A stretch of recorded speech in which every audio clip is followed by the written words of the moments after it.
Salespeople in general have a very, very hard job. They're trying to encourage somebody to make a decision for something that they may not even know they need. And so there's all sorts of obstacles to that. There's distractions, there's competitors, there's blockers, there's objections, there's all these reasons. So they're actually under a lot of stress. So you want to reduce the stress on your salespeople and give them confidence. Because the more confidence they have, believe it or not, the more they will sell. This is Go-to-Market Magic, the show where we talk to go-to-market leaders and visionaries about those aha moments they've experienced and also the pivotal decisions that they've made, all in the name of growth. And we don't just mean revenue growth that goes up and to the right. But that's nice too. We're talking about how they improve their teams, their industries, their careers, and their lives. Because growth isn't quite what it used to be. I'm Heather Cole. And I'm Steve Watt. Let's uncover some of the magic that makes it happen. Steve, I am so excited about our guest today. So am I, Heather. Josh Bersin, a lot of people know the name. Now you get to know him a little better. Josh is an analyst. He's a multiple-time author, and he's a real true thought leader in the way business is changing and the impacts that's having on workforces around the world and across industries.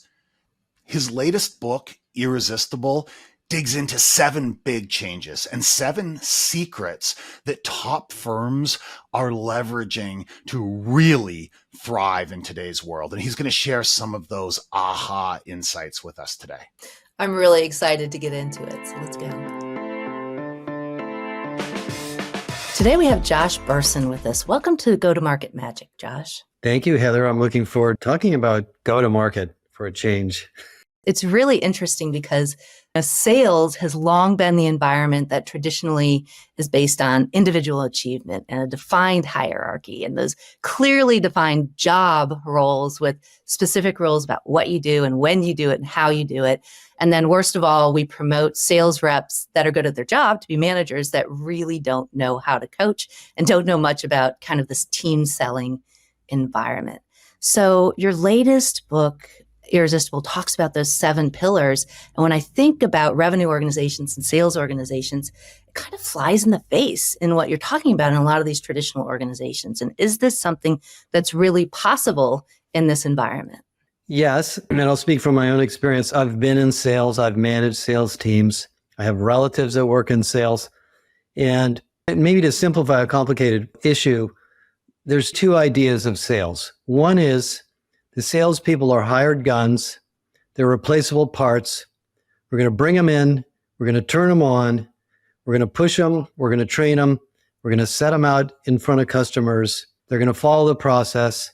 And if they don't hit the numbers, we'll find somebody else who can do it. That is actually the 1900s industrial model of work where we considered human beings as replaceable parts. And most companies have moved away from that.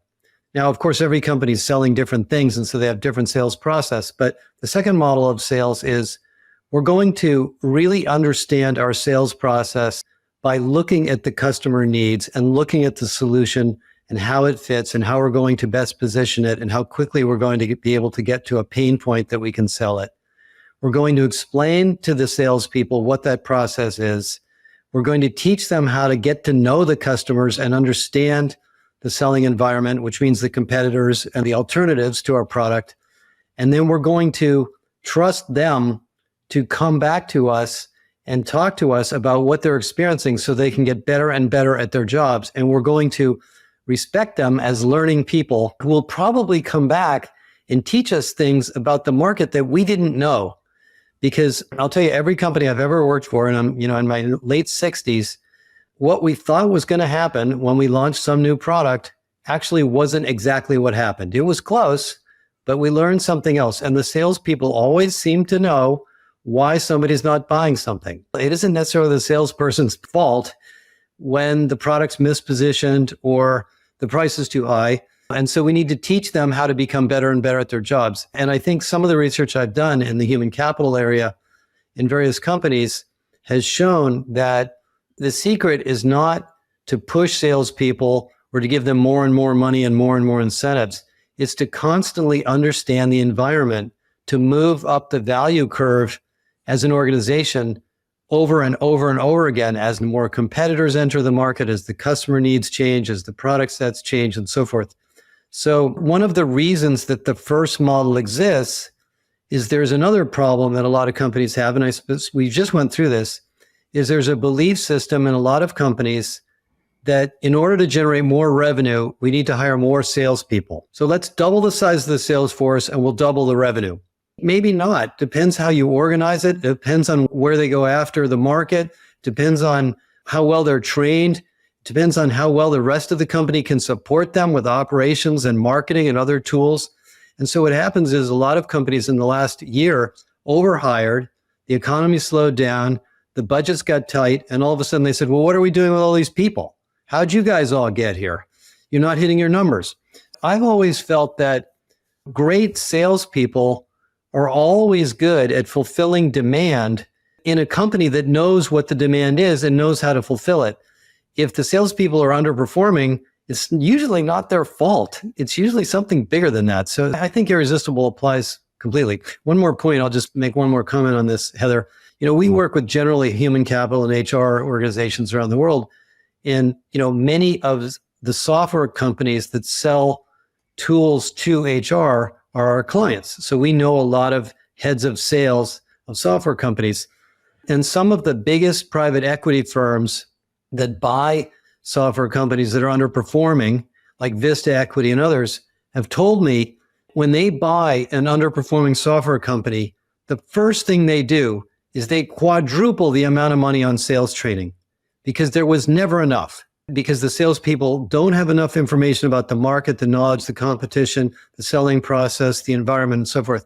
So I think you have to think about a salesperson as a growing, highly productive person that obviously is very aspirational and ambitious. And if the more help we give them, in most cases, the higher performing you're going to get as a result. And that's really what the book's all about, is really respecting that. So that stat that you just gave is fascinating. And a lot of our listeners are from the enablement space, and they focus very heavily on, making sure that they have competence and content and everything that they need to have the better conversations that they're having. One of the things that enablers struggle with the most is attaching that value of what they do to the outcomes that they're seeing with the reps. Is that something they're constantly struggling about, how to attach value to the learning? Do you have any thoughts on that one a little deeper? I mean, I've had so much experience with sales training. I went through IBM sales training in the 1980s. So I went through a year of training. It was so long ago, it seems silly. We went through a year-long case study on how to sell an online mainframes to companies that had bad systems. But what they were doing basically is they were teaching us not only the products. I mean, we obviously knew what the products were and how they worked. They were teaching environment, the challenges inside of the companies, the different personas of the different buying groups, the IT person, the CFO, the CEO, the other people we're going to sell to. And they were giving us confidence so that when we would go out and talk to a large company, we wouldn't be intimidated by some surprising question or some surprising issue that would send us scurrying back to the office, afraid to come back and have another conversation. And that's what sales training does. Sales training doesn't turn you into a rocket ship, but it gives you the confidence to overcome these objections and challenges. And one of the parts of sales training that I don't know if sales enablement people maybe spend enough time on is learning from other salespeople what they did and how they closed a deal. I mean, some of it isn't just technical skills and how to communicate with people and so forth. It's watching other people succeed. Because I'm not a natural salesperson, I wasn't born that way. I used to sit around in these meetings at IBM and other companies where I worked, and I would watch the really successful salespeople, and I would observe them, and I was watching what they were doing and how they were asking questions and listening and when they were responding. And I was constantly thinking, wow, there's a real knack to this, and it helped me. So I think sales enablement people have this very complex job that includes all of that, including product and technical and competition and so forth.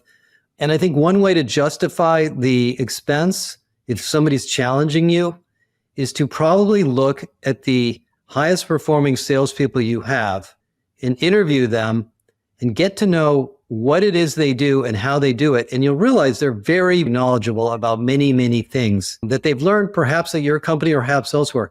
Josh, what do you say to the CRO who says, we don't have the luxury of doing that right now? The economy's tough. We're behind on our number.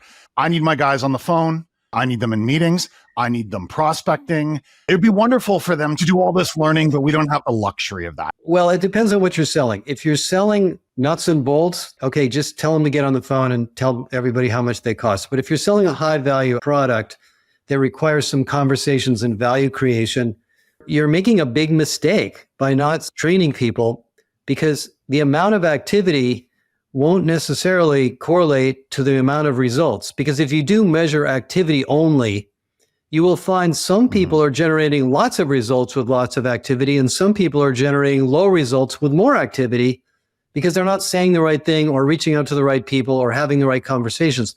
So I think that's an unenlightened view by a chief revenue officer. It's the old story of sharpening the saw. I mean, you can keep sawing down the trees as the saw gets duller and duller and duller, but you're going to not do it slower and slower and slower. I agree with you, and I think probably most of our listeners do. But how do we get through to that person who says, we can't do that? Here's another reason that I would say to heads of sales, and I've seen this in our company. Salespeople in general have a very hard job.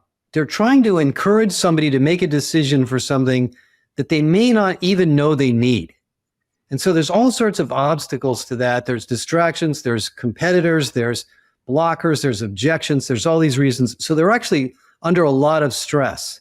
So you want to reduce the stress on your salespeople and give them confidence, because the more confidence they have, believe it or not, the more they will sell. I know in my world, because I do a lot of sales too, because I'm very confident about what we do, people love to buy from us because they just feel safe. So you want your salespeople to project that level of confidence. Training does that for them. So if they're not trained, they're always wondering, gee, I hope he doesn't say anything about this because I wouldn't know how to answer it.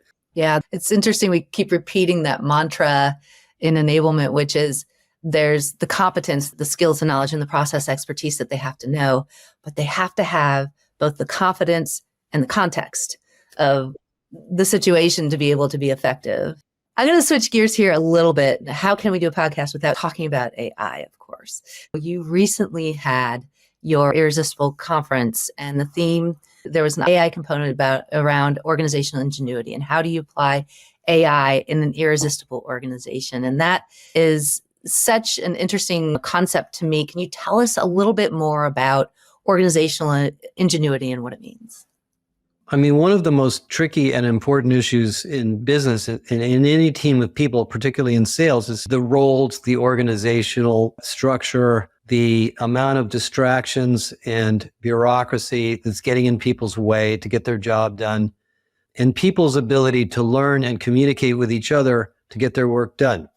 And so in the context of a whole company, organizational ingenuity means looking at all those issues systemically. And we mostly talk to HR people about that. And there's all sorts of techniques for that.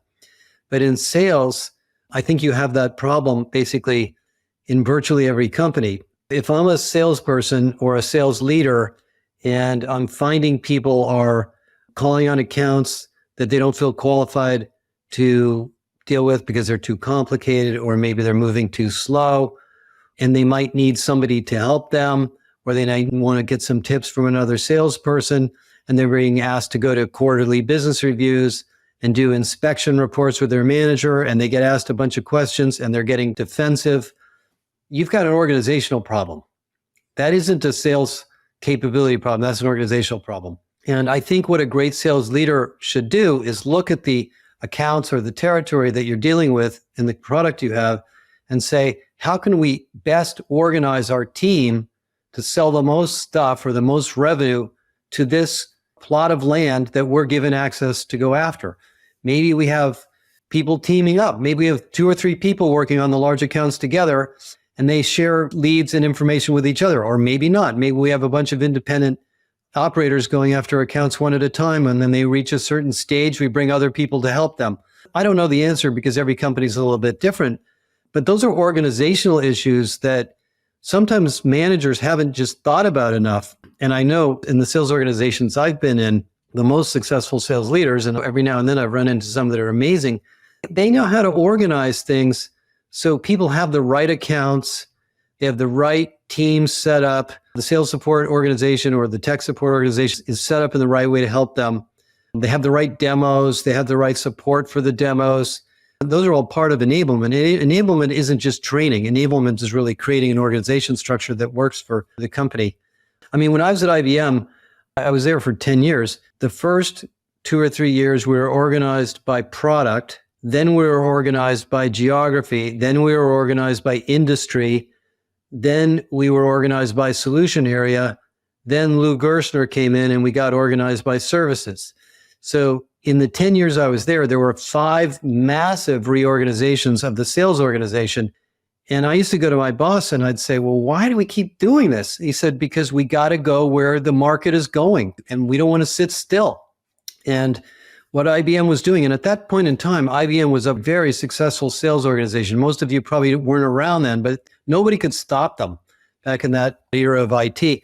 They were always looking at ways to get deeper and deeper and deeper into customers through different organization models that would bring salespeople into different roles to work together on accounts. So, like I said, there's no perfect model. Every company's different. But the other thing about organizational ingenuity is if you're going to use AI, and the salesperson is going to have access to way more information than they ever had before, maybe you don't need so many of them. Maybe you don't just keep piling on and piling on and piling on. Maybe you look at productivity per person, per rep, per team as one of the ways to grow.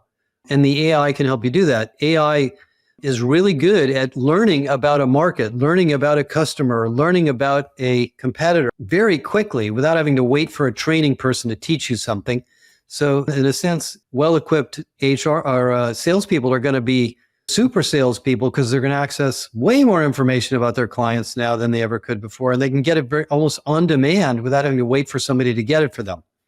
Taking that thinking even further, Josh, you made it really clear. Don't just be piling on loads of additional salespeople. But are we heading to a world where maybe that a company that has 200 salespeople now might have 20 salespeople in 5 years? But like you said, they are extreme high performers. They are enabled like never before. And those 20 people are going to be delivering what 200 are today. Or is it not going to go that far? No, I do. I think it depends on the management strategy and the CEO and the CFO. But I think more revenue per salesperson is where the world should be going.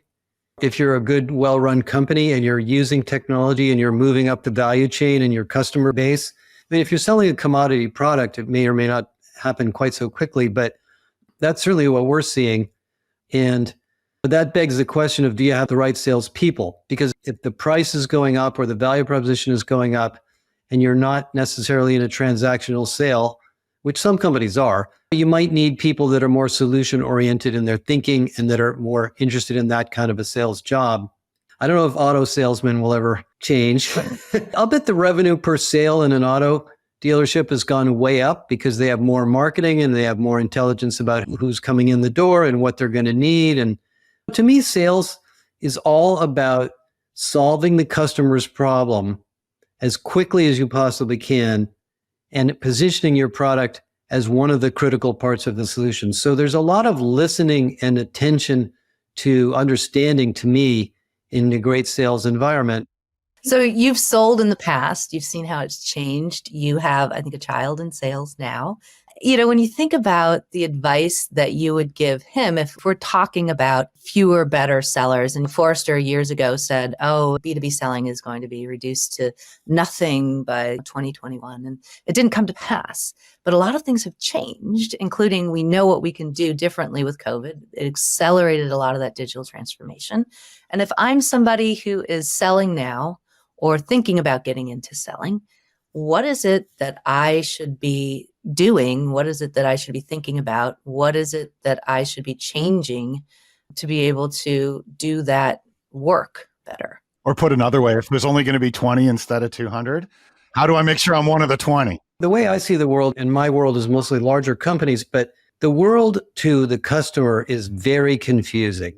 No matter who you're selling to, they're bombarded with information. They're bombarded with marketing. They're bombarded with news. They're bombarded with problems inside their own company. You want to be the educator, that clarifies their life and makes their life easier to understand. And if you can do that, there's no problem selling them what you have. The feeds and speeds of your product are eventually going to come up. But if it starts with that, you've lost an opportunity to educate them. Now, in order for you to educate them, you have to be educated. You need to know what's going on. You need to do some research on the company before you call them. You need to be able to ask some good questions so that they don't feel like you're just wasting their time. And you have to have a perspective of some kind that will help them think about their job better. And I think that's the kind of thing you need to do as a prep before you make the call. What am I going to try to learn about this person, and what am I going to try to teach them to move them along down the sales cycle to understand why our product is so great for them? And maybe you find out in that process it's not. And that's actually good too, because you've now developed a relationship that you can come back to later when the time is right, and they will buy from you because you didn't shove something down their throat they didn't need. I think this idea that the customers are extremely overwhelmed and confused and flooded with information existed, but now they're flooded with information. So I think this education process is really an important part of selling, which means that as a salesperson, you don't have to just try to ask for the deal all the time. You can educate people and then later get to that point. And the challenger sale that's done so well and all these other methodologies, I think everybody is a solution seller, whether you believe you are or not. And in order to be a solution seller, you got to know what the problem is. And then you have to educate the person who has the problem, what's the context of the problem and how can it be solved? So that to me is the essence of this. What's the single biggest skill or attribute you'd look for in a modern sales leader? I think sizing people up and really getting to know a salesperson and figuring out where that person's rough edges are and what it is they're good at and what they need help with. And really polishing and coaching and developing them. I think that's really what sales leaders should do. And if the person, who isn't successful despite that, well, maybe they're just in the wrong job, maybe they're in the wrong company, maybe they're in the wrong territory. But I think that's what great sales leaders do, is they just develop people so they have the confidence to go out there and do more and more. Yeah, absolutely. So I'm going to switch gears a little bit on you here. There's one thing that you did mention recently that you're doing with your organization is you're leveraging AI to pull together, and I don't think it's launched yet, so I don't know how much you'll talk about it, but to me, it's fascinating because a lot of our audience also relies heavily on research and advisory firms and what's going on there. The ability, as you said, we're overwhelmed by information all the time. How do we know what's right? In your world, how do you think AI is going to impact your ability to get the best information out there? And of course, how you're using it in your firm as well. Sure. Well, we do research on HR and training and technologies and things around HR. And we generally do the research like an analyst firm. We write reports. And so we have hundreds and hundreds of reports. We have case studies and vendor profiles and stuff. And then a client will call and say, we're designing a new performance management system. What do we need to know? So if you're good, like I've done this a lot, I'll know what questions to ask them. And if I ask them the right questions, they're going to want to come to us and hire us or buy us. But most of our employees haven't done this for 25 years like I have. So they'll get that question and they don't know where to start. What our Copilot does is our AI Copilot has indexed and essentially through the AI looked at all of the research we've ever done and allows our internal employees and soon our customers to go in and ask the Copilot the question, and the Copilot will answer it looking at all the research we've ever done in a short form and then give them indexes and links to the things they want to read. Now, if I think about the old way of doing that, find the person who knows the answer, find the document, read it, go to the page, and hopefully find the thing you're looking for. And by the time you get there, you're like, I forgot what I was looking for. I'm too busy. I'll do that some other time, right? So this is a massive change in the way you can find information. And I think every sales organization has the opportunity to do this. Take your competitive guide, take your product guide, take your price list, take your industry market overviews and all that stuff, including things from people like us. And you'll be able to put it into an AI Copilot or chatbot. And there's lots of tools that are being developed right now to do that. And now I don't have to go find the specialist and dig him up and ask him information and get him on the phone. I can just find the information myself. And the interesting thing about AI is If I don't understand the answer, I can ask another question or I can ask a clarifying question and it'll reform the answer better until I get it. So it's a really massive change. And in our company, so we're not very big. We're about 40 or 45 people, but our revenue per employee would blow your mind. It's very high. And the reason is we all talk to each other a lot. And we all know pretty much a lot about what's going on in different parts of our research. Now that we have our co-pilot, virtually any one of our salespeople or our advisors can be almost as smart as the analysts that did the research. So I think that use case is out there for virtually every company to democratize that information directly to the frontline people. Yeah. So as a research and advisory firm, does that scare you or you see tremendous opportunity? No, what I like about it, it's actually great for us because our co-pilot only accesses our research. So it's not distracted with advertising and promotion. And in my domain, for what we do, I compete with 5,000 people writing blogs, who self-proclaimed pundits who think they know how to do everything in HR because they did it once before. And, they're all very smart. But we've done a lot of research on it. So what we can do is we can differentiate ourselves based on our content and our IP. And so I think for IP companies and content companies, generative AI is going to be a whole new opportunity to unlock a lot of the content and the business model for clients. Yeah, that is huge. So fascinating stuff. I'm a former Forrester analyst. Oh, okay. So you've been there. Yeah. The democratization of it is key. And you're the first person who's coming out and talking about doing it, because it's almost like, do you kill the goose that laid the golden egg? It's in your head. It's what makes the analyst valuable.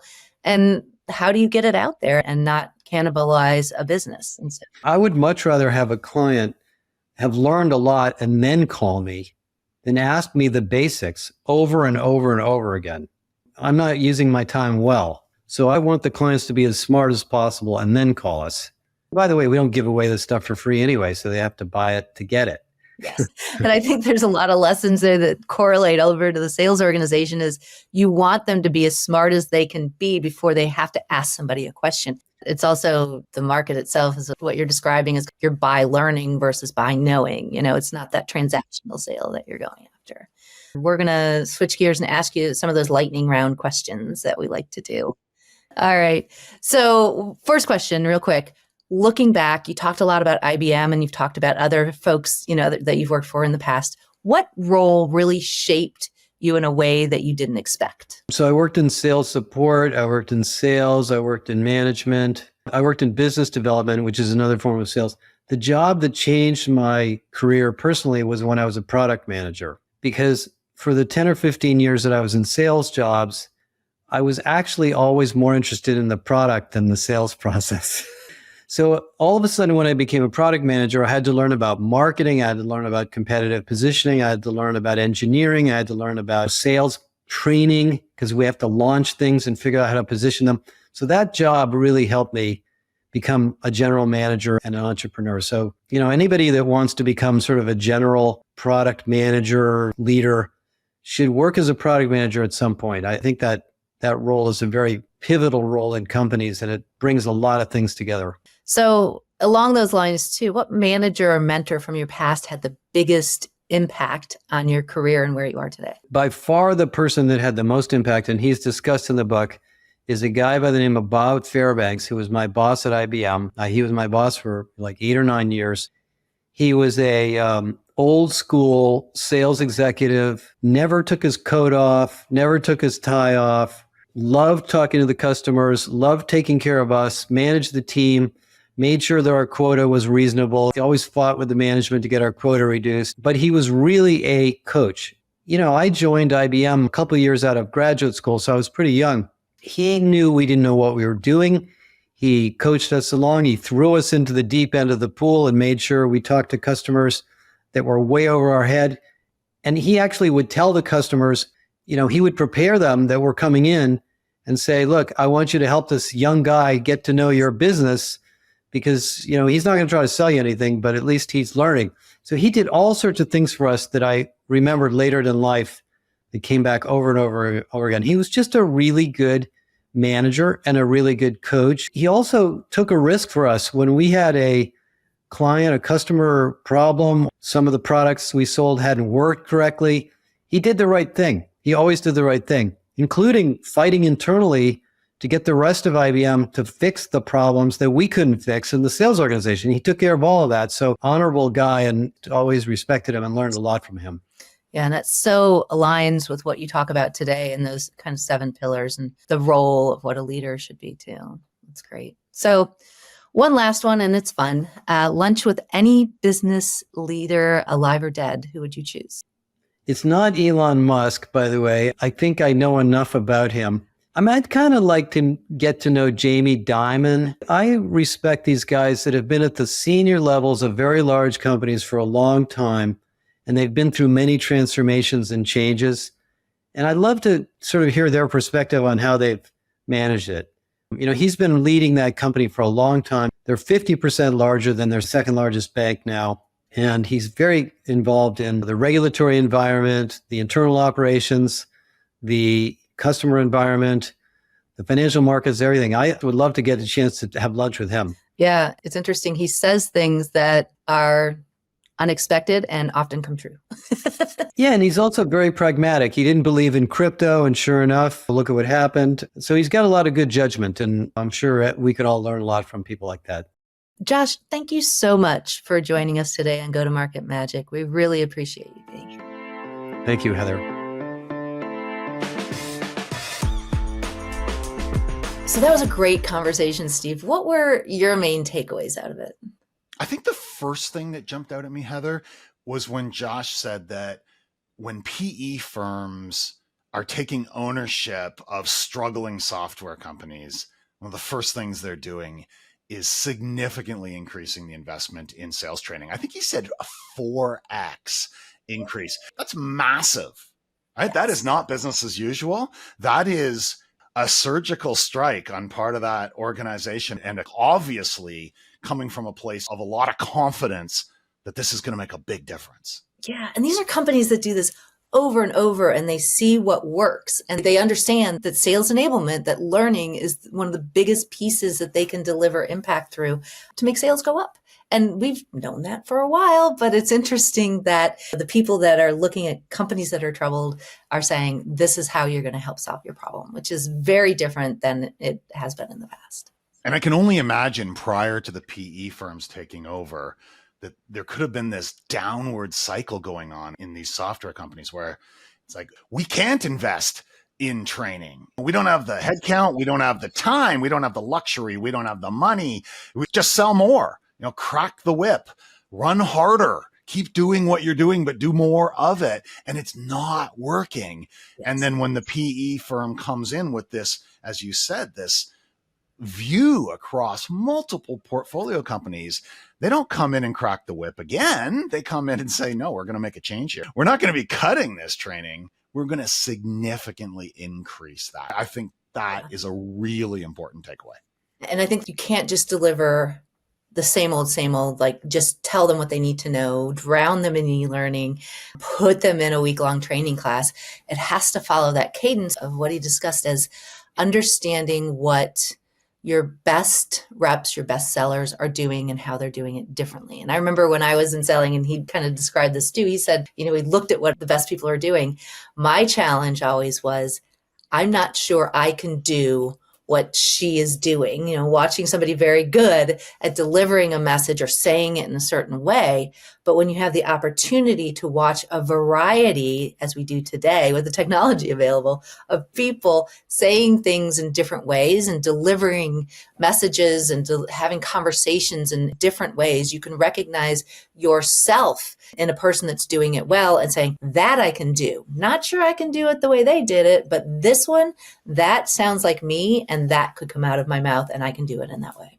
That is so much more empowering than an old approach that says, here's a script, here's a flow, here's a playbook. Just do that. And if you're not doing it exactly like that, you're doing it wrong.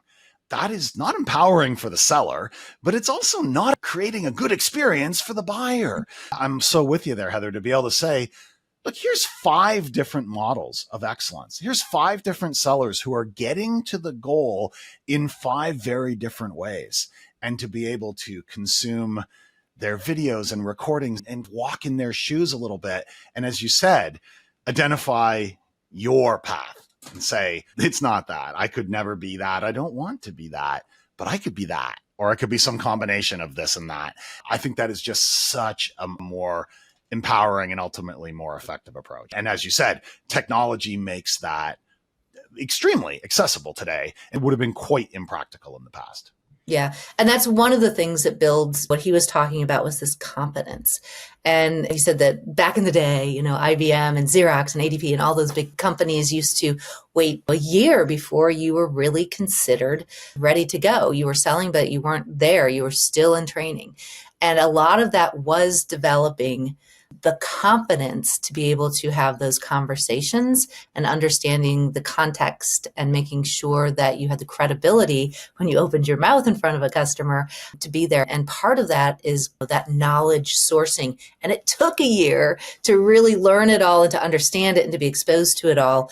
I loved what he said around the ability to use AI, not for writing more irritating emails faster, but to use it as engine to tap the knowledge base of your company, your markets, your competition, everything that you need to know, and being able to bring it to the reps in a way that is relevant and also in a way that is much easier to access than it ever has been before. And the power of AI there is going to be huge in the future, I think, for B2B sales. And it sounds like they're leveraging it in the research and advisory space as well. I think that's a really important message. Obviously, everybody's talking about AI in a lot of different ways. And one of the questions comes up is AI going to replace me? Is AI going to replace salespeople? Or is AI just going to make the world that is already inundated with sales and marketing messages, is it just going to make it 10 times worse, 100 times worse, where we're just going to be inundated with spam and marketing messages and everything at every turn? And I think what Josh is saying, it's neither of those. It's not here to replace you. It's not here to turn you into a spam bot. It's here to enable and empower you to have the brain trust of your organization and all the insights and all the data and everything at your fingertips. It's here to make you, the human seller, stronger, faster, and more relevant and more valuable to your buyer. And I think that's a wonderful thing, which then leads into, we might actually need fewer salespeople, though. It's not that the AI is replacing you per se. It's that we may have fewer, better enabled, better empowered, and ultimately more effective salespeople who are going to be bringing down double or quadruple the revenue that they are today. So I think the whole AI thing is a really nuanced space, and it was very cool to hear Josh's perspective. Yeah. I think that message of it's going to make good sellers great, and it's going to make great sellers more productive. Yeah. If you want more stories like this one, follow the show on YouTube or on your favorite podcast app. And if you'd like to dig even deeper into these topics, check out gotomarketmagic.com for our hand-picked resources and recommendations from both Steve and I.